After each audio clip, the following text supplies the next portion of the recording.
5장 2절에서 7절까지 구약성경 326페이지입니다. 구약성경 326페이지 요수아 5장 2절에서 7절까지 우리 한 절씩 교독하고 7절 마지막 절은 합독하겠습니다. 그때 여호와께서 요수아에게 이르시되 너는 부싯돌로 칼을 만들어 이스라엘 자손들에게 다시 할례를 행하라 하시매 여호수아가 부싯돌로 칼을 만들어 할례산에서 이스라엘 자손들에게 할례를 행하니라. 요수아가 할례를 시행한 까닭은 이것이니 애굽에서 나온 모든 남자 백성 중 남자 곧 모든 군사는 애굽에서 나온 후 광야길에서 죽었는데 그 나온 백성은 다 할례를 받았으나 다만 애굽에서 나온 후 광야길에서 난 자는 할례를 받지 못하였습니다. 이스라엘 자손이 여호와의 음성을 청종하지 아니하므로 여호와께서 그들에게 대하여 맹세하사 그들의 조상들에게 맹세하여 우리에게 주리라고 하신 땅 곧 젖과 꿀이 흐르는 땅을 그들이 보지 못하게 하리라 하시매 애굽에서 나온 족속 곧 군사들이 다 멸절하기까지 40년 동안을 광야에서 헤매었더니 그들이 대를 잇게 하신 이 자손에게 여호수아가 할례를 행하였으니 길에서는 그들에게 할례를 행하지 못하였으므로 할례 없는 자가 되었음이었더라. 아멘. 할렐루야. 찬양대 찬양 이후에 목사님께서 말씀 증거해 주시겠습니다.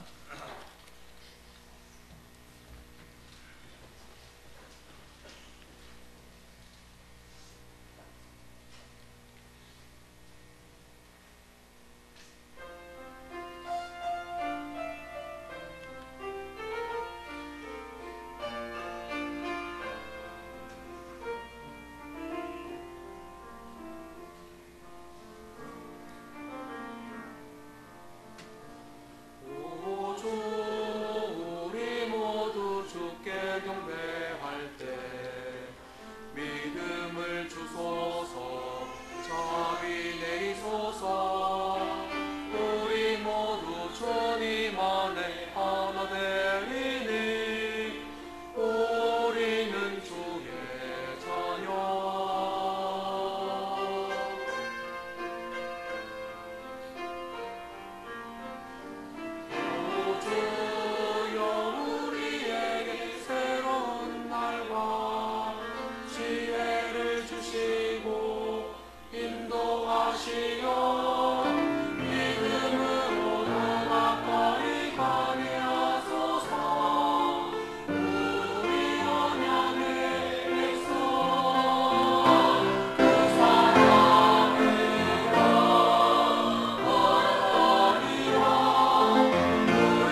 대단히 감사합니다.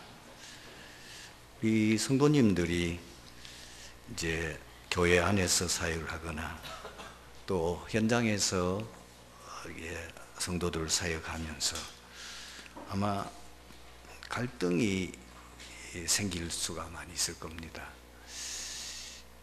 왜 저분은 그 주의를 계속 성수를 못하고 주의를 지키다가 또 안 지키다가 그럴까? 이제 늘 주의를 이렇게 정기적으로 잘 지키는 분들은 그게 좀 이해가 안 되지요.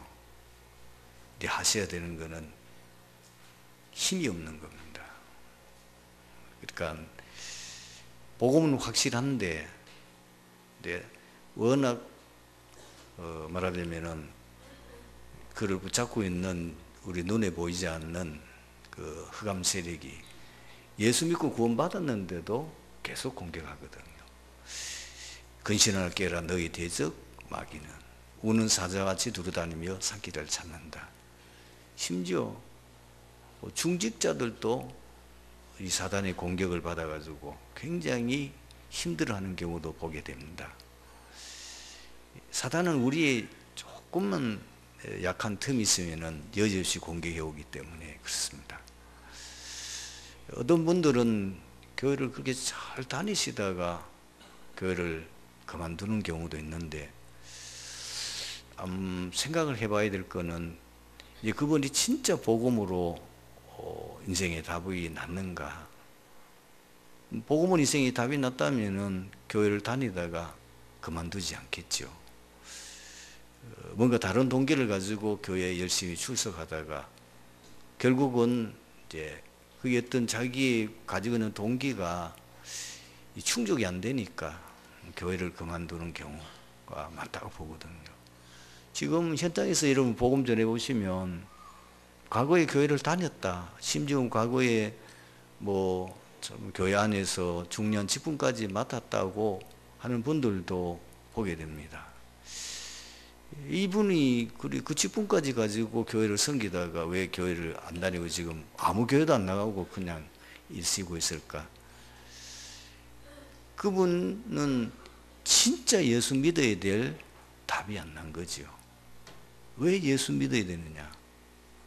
예수 믿지 않으면 절대로 안 되는 이유가 정말 깨달아졌다면은 교회를 안 다닐 수 않죠. 그게 답이 안 난 거죠. 그 대부분 보면은 이 교회를 나오는 목적이 다른 동기예요. 그래서 문제인 거죠. 예수 믿으면 복 받는다. 그리고 희복적인 신앙, 육신적인 눈에 보이는 거 그거를 추구했는데 교회 다니면도 배울 수 없거든요. 그러면은 교회를 더 기다리다가 참다가 문제가 생기면 그만두는 거죠. 예수 믿지 않으면 절대로 안 되는 여기에 대한 답은 확실히 줘야 됩니다. 그러니까 아까 얘기했듯이 그 답은 났는데 너무나 영적으로 약해가지고 이분이 지속을 하지 못하고 자꾸 업다운이 심한 거는 그걸 잘 도와주면 되는데 근본적으로 복음으로 답이 안 나는 경우는 참 사실 그거는 대책이 없거든요. 그걸 우리가 이해를 하시고 저분이 복음은 알아듣는데 복음해야 된다. 인생 문제는 복음에는 절대로 해결 안 된다는 건 답은 났는데 너무 아직까지 연약해가지고 육신적으로 약하고 정신적으로 약하고 또 영적으로 약하다 보니까 이분이 자주 이렇게 흔들리고 있구나. 그러면은 그분들을 영적으로 세울 수 있는 거를 계속 이렇게 말씀으로 세워가는 것이 중요합니다. 그런데 그분을 조금 우리가 심하게 말해버리면 시험이 들고 상처를 받기 때문에 굉장히 우리가 사역하는 부분에는 조심을 하시는 것이 중요합니다. 교회를 오래 다니신 분이라도 가만히 대화를 해보면은 전혀 영적인 부분에 관심이 없고 오직 대화하는 거 보면 늘 육신적인 것만 관심이 있는 분들이 생각외로 많습니다. 그런 분들은 조용히 여러분들이 복음을 계속 말하고 그 복음으로 인생의 답이 나도록 세우지 않으면 안 됩니다. 성경에 나온 인물들, 참 성공하는 인물들의 특징은 뭐냐면 하나님 앞에 쓰임받는 사람들, 그리고 하나님이 쓰시는 사람들은 한 가지예요. 영적 힘 얻는 비밀을 가진 자입니다. 이 대표적인 인물로 요셉입니다. 창세기 41장 38절에 바로 왕이 신하들에게 이야기한 거잖아요. 요셉을 가리켜서 하는 말이 이와 같이 하나님의 영에 감동된 사람을 어떻게 우리가 찾을 수 있으리요. 그리고 다윗도 역시 벌써 목동으로 있을 때에 영적인 이 힘을 얻는 비밀을 가지고 있었습니다. 그 증거가 사울왕이 귀신이 들려가지고 굉장히 고통을 당하고 있을 때에 다윗이 악기를 연주했는데 악신이 떠났어요. 그리고 다윗을 본 순간에 하나님의 신에 충만한 것을 사무엘은 한눈에 알아보잖아요. 다니엘도 마찬가지입니다. 어떻게 다니엘이 새 왕을 감동시켜 주셨냐는 거예요. 사실 새 왕을 살렸거든요. 그 다니엘에게는 세상 사람들이 모르는 그 영적 힘을 얻는 비밀을 가지고 있었던 것이죠. 창세기 39장 1절에서 6절에 보면은 이 평상시 요셉의 생활입니다. 여호와께서 요셉과 함께 하심으로 어느 정도였냐면은 불신자인 주인 이 보디발이 알 정도였습니다. 가만히 보니까 하나님이 늘 요셉과 함께 하신 것이 보인 거예요. 형통하게 하신 것이 보인 거예요. 다니엘도 그렇지 않습니까? 다리오 왕이 다니엘을 보고 하는 말입니다.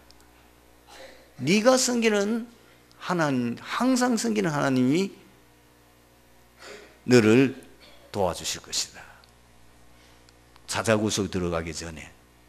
그리고 사자굴 속에 들어가서 이제 하룻밤 지나고 그 다음 아침에 이 왕이 사자굴을 찾아가면서 한 말입니다.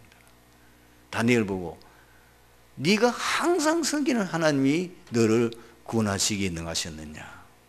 말이 없으면 죽은 거잖아요. 그런데 그 사자굴 속에서 다니엘의 목소리가 들리는 겁니다.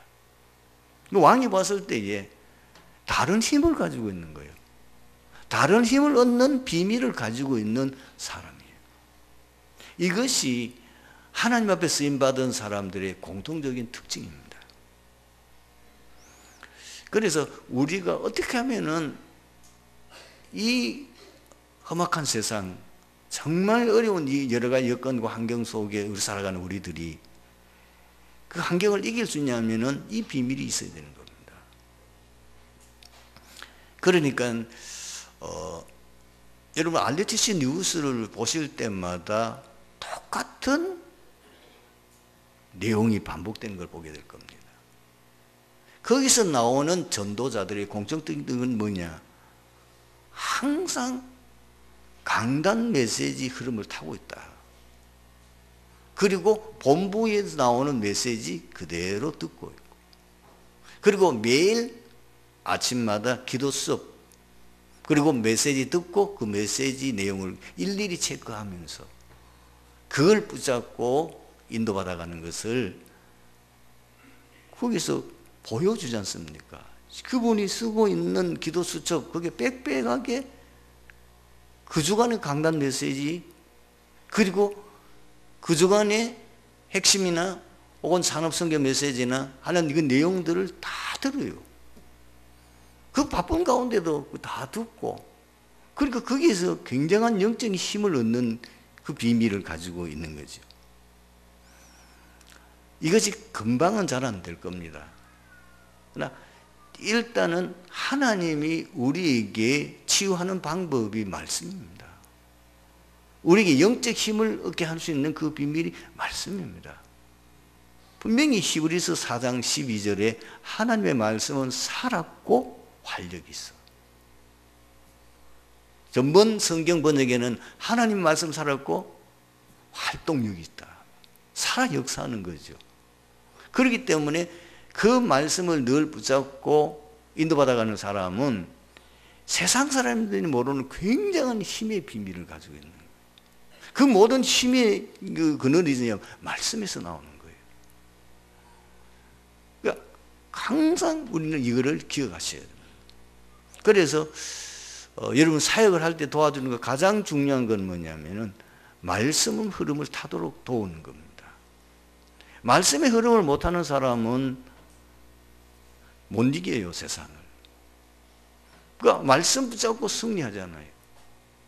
제가 옛날에 어떤 김진홍 목사님이 민주운동 하다가 이제 구속이 되어 감옥에 들어갔는데 감옥이 너무 힘들고 어렵잖아요. 그런 가운데 이분이 굉장히 영적 체험을 했더라고요.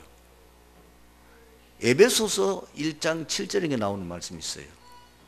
그 말씀이 뭐냐면은 예수 그리스도께서 우리를 구원하기 위해서 십자가에 피 흘려 돌아가신 그 구절이 있는데 너무 추워서, 왜냐하면 한겨울이니까 추워가지고 놀걸 떨고 있는데 그 말씀은 성경은 안에서도 읽고 하니까 알수도 주니까 그걸 붙잡는데 몸에 열이 나는데 추위가 간 곳이 없더래요.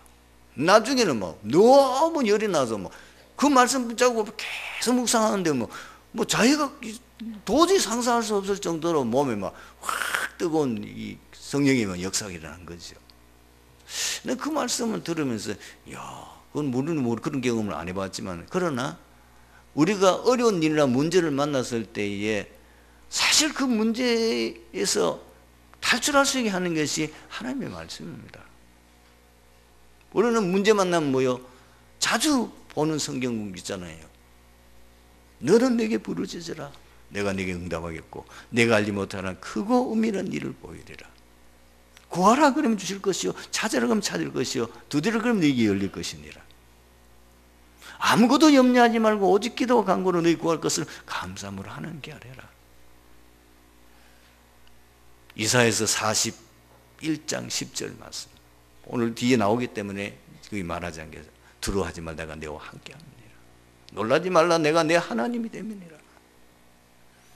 진짜 내 앞에 지금 도저히 내 인간의 힘으로 해결할 수 없는 문제들이 산적되어 있어도 그 말씀 내가 딱 묵상하는 순간에 나도 모르게 힘이 나는 거예요.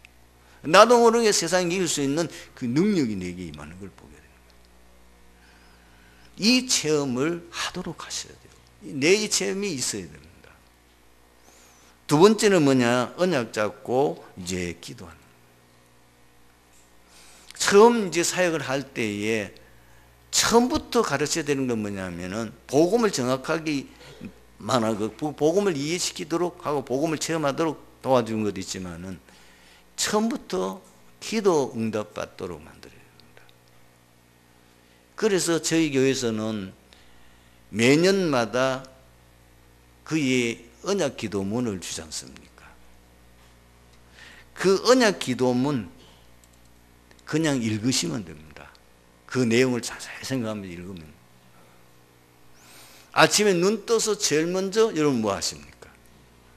첫 눈을 뜨자마자 하나님 앞에 기도하는 시간.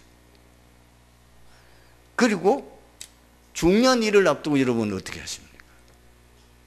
정말 중요한 일을 앞두고 하나님 인도받기 위해서는 기도해야 되는 거죠. 그리고 주무시기 전에 여러분 뭐 하십니까? 그때도 기도하는 거예요. 그러니까 하루에 최소한도 2번은 확실하게 할 수 있어요. 아침에 눈 뜨자마자 고백할 수 있죠. 주는 그리스도시요 살아계신 하나님의 아들이시니라. 그리스도는 어떤 분인지 고백할 수 있잖아요. 그리고 오늘도 하나님 영광을 받으시옵소서. 그거 1분도 안 걸립니다. 그리고 지금 오늘 해야 될 일가 중요한 일을 앞두고 있다면은 하나님께서 이 일을 인도해달라고 하는 기도. 주무시기 전에 여러분 하루 동안 살았던 걸 생각하면서 짧게, 그것도 한 30초만 기도하면 돼요. 그 다음에 세 번째는 뭐냐면은 여러분들이 매일 몇 번인가 질문해야 됩니다. 내가 왜 살지? 내가 왜 사느냐?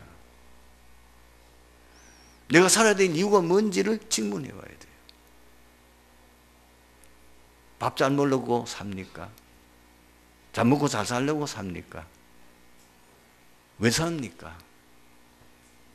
거기서 하나님이 나를 복음 전하는 전도자로 보셨다. 거기에 대한 비전과 미션이 있어야 되죠. 그걸 생각하면서 여러분들이 그러면 오늘 내가 전도는 어떻게 될 거냐? 전도 대상자 명단을 적어놓은 것 가지고 늘 기도하고, 짧기만은 내가 어떻게 전도해야 될 건가 전도에 고민하고, 이러면은 내 가정 안에도 전도 대상자 있습니다. 그리고 내 가문 안에도 전도 대상자 많이 있잖아요. 일가 친척들. 내가 하는 직장 안에도 많이 있어요. 내가 알고 있는 사람들, 예수 믿지 않는 사람들 많이 있습니다. 뭐 그 사람들만 해도 상당히 숫자가 많을 겁니다. 좀 사람이 사교성이 있는 사람은 수백 명이 될 겁니다. 아무리 사교성이 없는 사람이라도 몇십 명은 됩니다. 믿지 않는 사람, 그 사람들의 명단을 놓고 예수 믿어도 기도하는. 그런데 어느 날 그냥 뭐 기도했는데 생각지도 않는 어느 시간표에 내가 기도하는 대상자가 예수 믿겠다는 마음, 이런 경우가 너무나 많이 현실적으로 감정됩니다. 그러니 뭐 전도는 어렵게 우리가 여러분들이 할 게 아니고, 전도 대상자만 놓고 기도하고 내가 전도자의 삶을 살면서 전도 위해서 내가 살겠네, 이 목적 가지고 살고, 내가 이것 때문에 밥 먹고, 이것 때문에 학교 다니고, 이것 때문에 내가 직장 다니고, 이것 때문에 사업한다는 그것, 내 자신이 왜 살아야 되는지 그 방향만 딱 잡으면 자연적으로 나는 쉽게 나오는 것이 전도 대상자입니다. 그걸 놓고 그냥 읽기만 하고 그냥 했는데 어느 날 내가 상식치 않는 어떤 사건들이 일어나서 그 가운데 예수 믿는 사람이 일어나게 될 때에 아마 여러분들은 충격을 받을 겁니다. 이게 진짜 이게 놀라운 일이구나. 이스라엘 백성들이 요단강을 건너 가나안 땅에 들어오자 여호수아는 가나안 정복을 위한 준비를 시작하게 됩니다. 이때에 여호와 하나님께서 여호수아에게 부싯돌로 칼을 만들어 이스라엘 자손들에게 다시 할례를 행하라고 말씀하셨습니다. 이것은 광야에서 태어난 사람들에게는 한 번도 할례를 행하지 않았기 때문입니다. 그러나 인간적인 견지에서 보면 굉장히 위험한 행위가 아닐 수 없습니다. 이스라엘 백성들보다도 몇 배 우세한 병력을 가진 적들이 언제 기습해 올지 모르는 상황이기 때문입니다. 그런데도 이런 위험이 도사리 있고 이런 위험천만한 상황인데도 왜 하나님께서 할례를 행하라 하셨습니까? 이스라엘 백성들이 누군지 그 정체성을 각인 뿌리 체질하려는 거예요. 지금 가나안 정복할 이 중요한 사명을 받은 이 백성들이 너희는 누구냐 하는 거예요. 이 질문 우리가 항상 해봐야 됩니다. 우리는 누굽니까? 나는 누굽니까? 이 질문을 항상 해보세요. 하나님께서는 지금 뭘 각인시키려는 겁니까?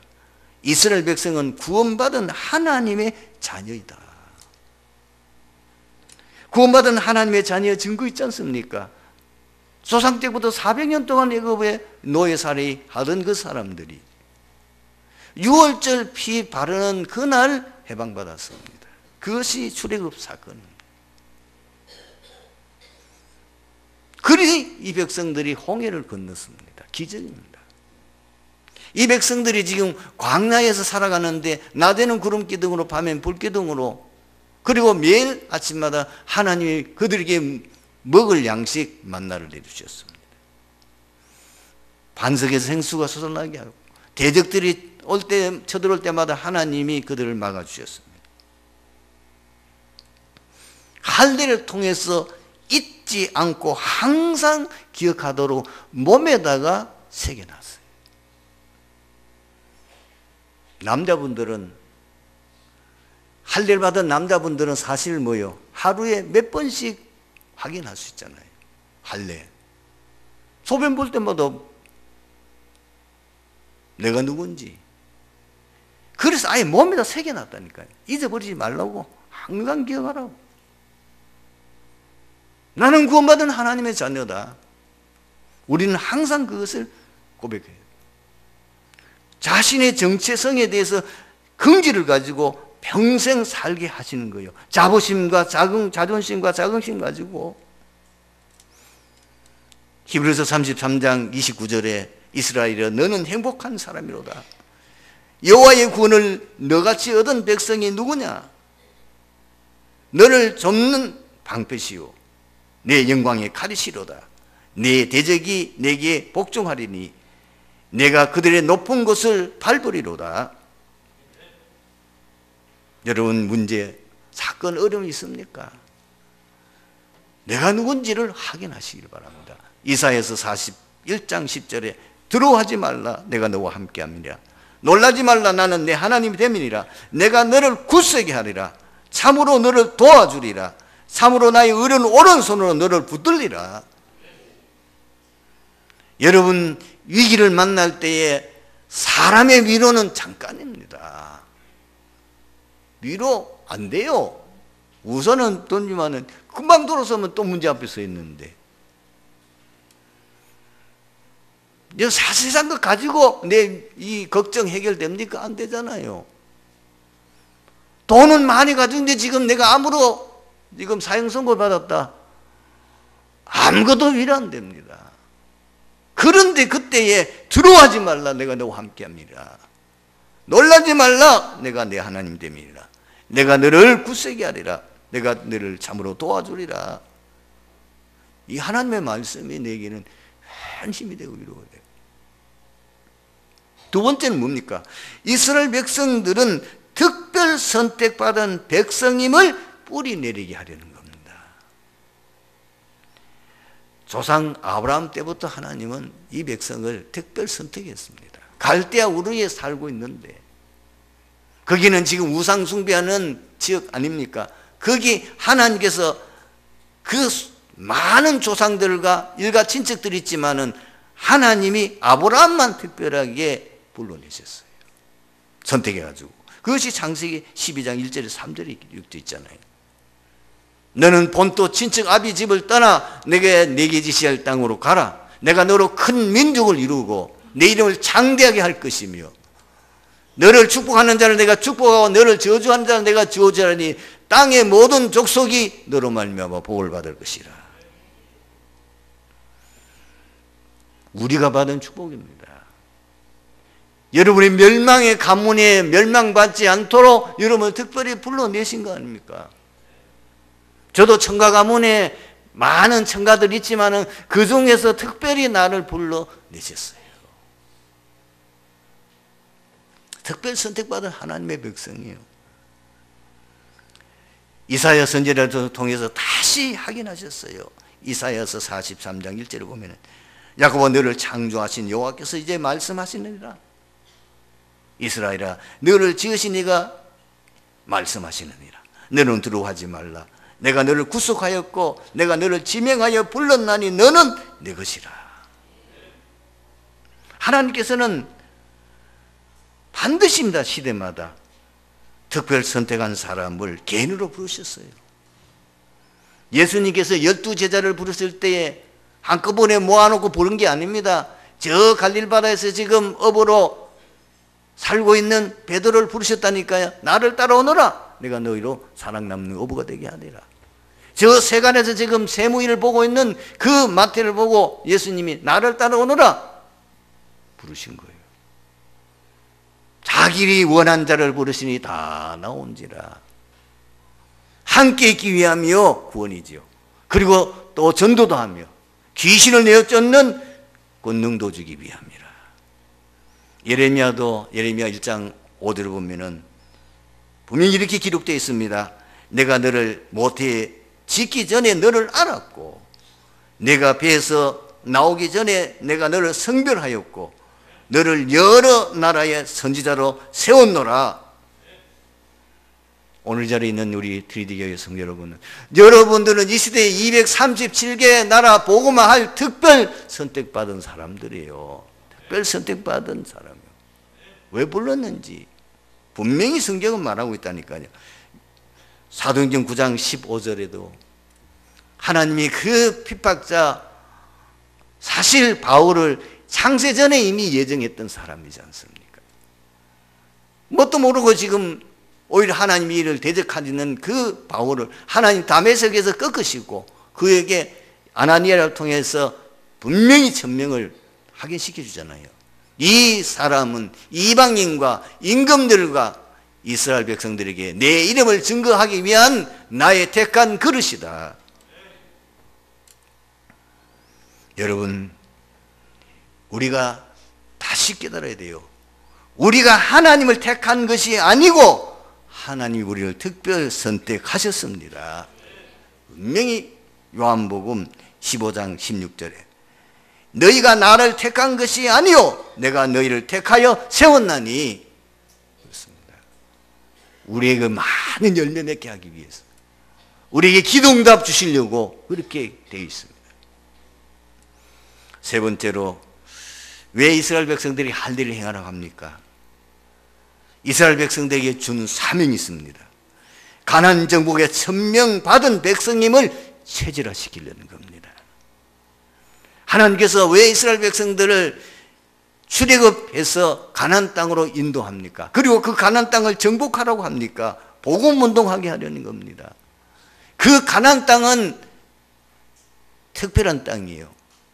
거기에 이 땅에 인간의 문제를 해결하실 그리스도를 보내실 땅이라 그 말입니다.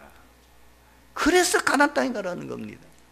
인생 모든 문제는 그리스도가 아니면 절대로 해결할 수 없음을, 그것이 복음이요. 그리고 그 가나안을 정복하면서 전 세계 여호와가 하나님이심을, 참 하나님이심을 알리는 것, 이게 세계 복음입니다. 이걸 통해서 모든 백성들이 복음을 알 수 있도록 우리에게는 세 가지 사명이 있습니다. 전도입니다. 반드시 우리는 개인 구원, 그리고 우리 가문 구원해요. 그리고 우리는 지역 복음화와 민족 복음화, 이 사명을 우리에게 주신 줄로 믿습니다. 그 정도가 아니고 하나님이 우리에게 는 선교의 사명도 주셨습니다. 237개의 나라 복음하도록, 아브라함을 처음 부를 때 천하 만민이 너로 말미암아 복을 받을 것이라. 그 아브라함의 말씀의 성취를 이룬 사람이 누굽니까?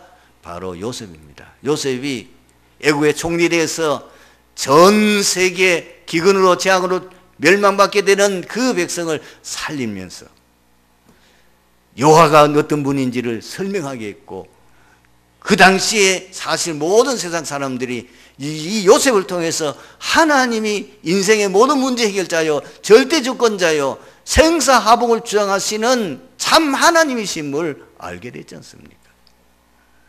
모세를 통해서 또 증거해요.